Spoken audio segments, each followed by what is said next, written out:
Bom, pessoal, hoje nós vamos abordar o capítulo 6 do livro de macroeconomia do Freud, mais especificamente a figura 6.3, página 129 do livro. Bom, pessoal, o que nós temos aqui é uma figura que representa as curvas de determinação da taxa de juros.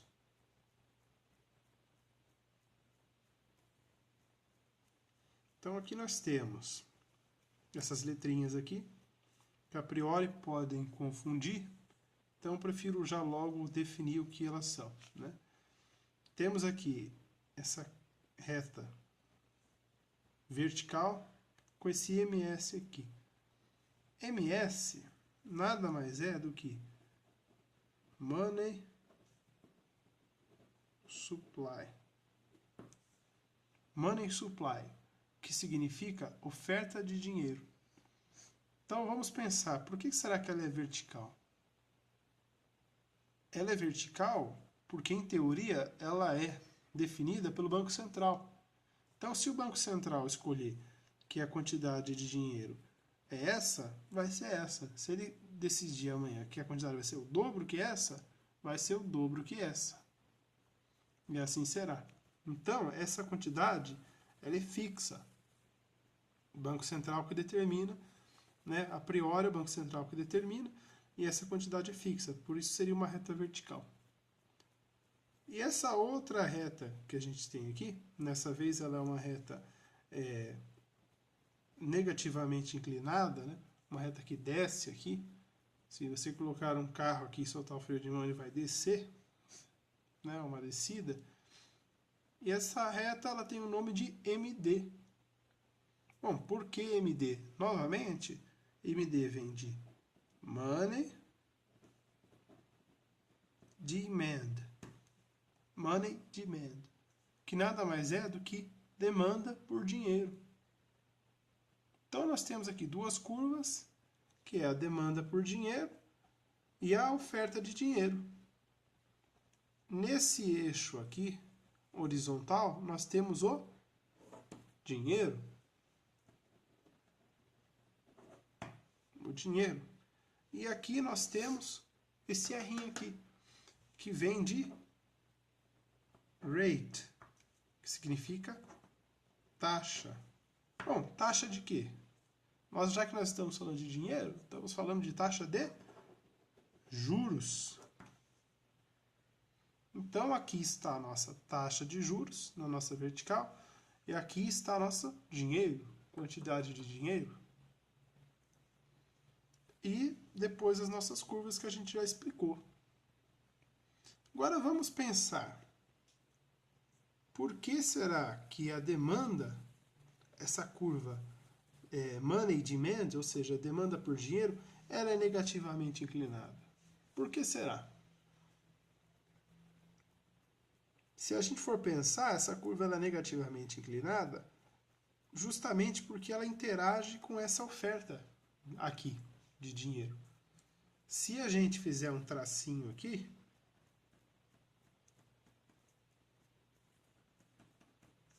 você vai achar a taxa de juros de equilíbrio. Coloquei aqui um R0 para a gente representar. Aqui é o ponto em que essas duas curvas se encontram. Esse é o ponto da taxa de juros de equilíbrio, que é justamente a taxa que iguala a oferta e a demanda por dinheiro. Essa é a taxa de juros de equilíbrio. E agora, nessa figura, o Freud escreve os impactos de uma mudança na oferta de dinheiro. E basicamente o que acontece? Se você aumentar a oferta de dinheiro no mercado, ou seja, o Banco Central resolver imprimir mais dinheiro, essa curva ela vai para cá, ela se desloca para a direita. Ela se desloca para a direita. Se você quiser, ou melhor, se o Banco Central reduzir a oferta de dinheiro, essa curva vai se deslocar para a esquerda.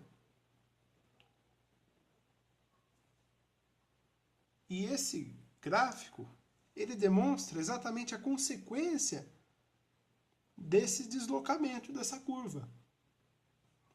Vamos supor aqui, então, que o Banco Central aumentou a oferta de dinheiro, ou seja, aumentamos o money supply, ou seja, essa curva andou para a direita. A curva andou aqui para a direita. Então vamos escrever aqui nela MS2. Aqui era 1, essa aqui é a 2. Quando você aumenta a oferta de dinheiro, qual é o novo ponto de equilíbrio? Vamos traçar aqui o novo ponto de equilíbrio. Aqui é o R0, aqui é o R1.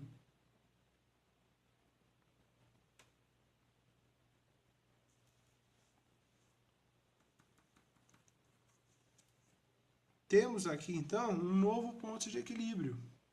Um novo ponto onde a taxa de juros ela iguala a curva de demanda e a curva de oferta. Esse novo ponto, ele se encontra abaixo do R0.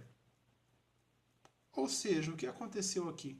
Nós aumentamos a oferta de dinheiro e automaticamente a taxa de juros baixou. Então essa curva evidencia isso. Se aumenta a quantidade de moeda, a taxa de juros reduz. Assim como o oposto é verdadeiro.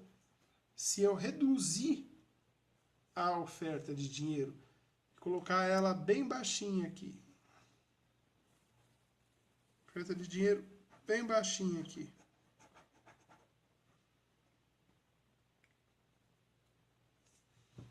se eu reduzir a oferta de dinheiro aqui, qual que é a nova taxa de juros de equilíbrio? É essa aqui. Ou seja, a taxa de juros aumentou bastante. Eu reduzi a oferta de dinheiro, aumentou a taxa de juros. E é importante que a gente entenda essa relação. Que nada mais é do que uma consequência da lei da oferta e da procura. O que acontece quando a oferta aumenta demais?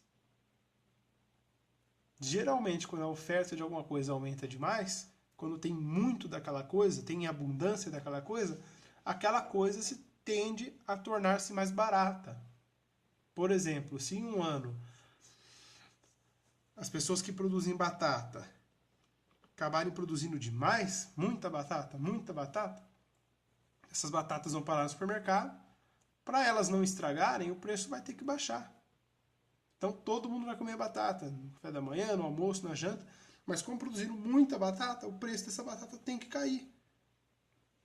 O mesmo é válido para o álcool que a gente compra no posto de gasolina. Quando eles produzem muita cana-de-açúcar, o preço do álcool baixa. Em um ano que a safra é ruim, o preço do álcool aumenta, porque tem menos álcool no mercado. O mesmo vale para o dinheiro. Olha que coisa interessante. O dinheiro, quando ele é escasso, quando tem pouco dinheiro no mercado, ele tende a valer mais. Quando o dinheiro tem muito dinheiro em abundância, muito papel moeda no mercado, o valor dele tende a ser menor, ou seja, a taxa de juros mais baixa. Então a gente tem que entender a taxa de juros como se ela fosse o preço do dinheiro. Quando a taxa de juros ela é mais alta, a gente tende a dizer que o dinheiro está mais caro. Quando a taxa de juros está mais baixa, o dinheiro está mais barato. E essa curva nada mais é do que a exemplificação disso. Então não é necessário a gente decorar a curva. Você só precisa entender essas letrinhas aqui. O M de Money, o MD de Money Demand, MS de Money Supply, e você ter noção, né, do porquê que a oferta ela é vertical assim, porquê que a demanda tem essa inclinação. Né? Não é nada tão difícil de entender. Nós vamos abordar nos próximos vídeos mais curvas como essas para fixar melhor o conteúdo. E por enquanto é só.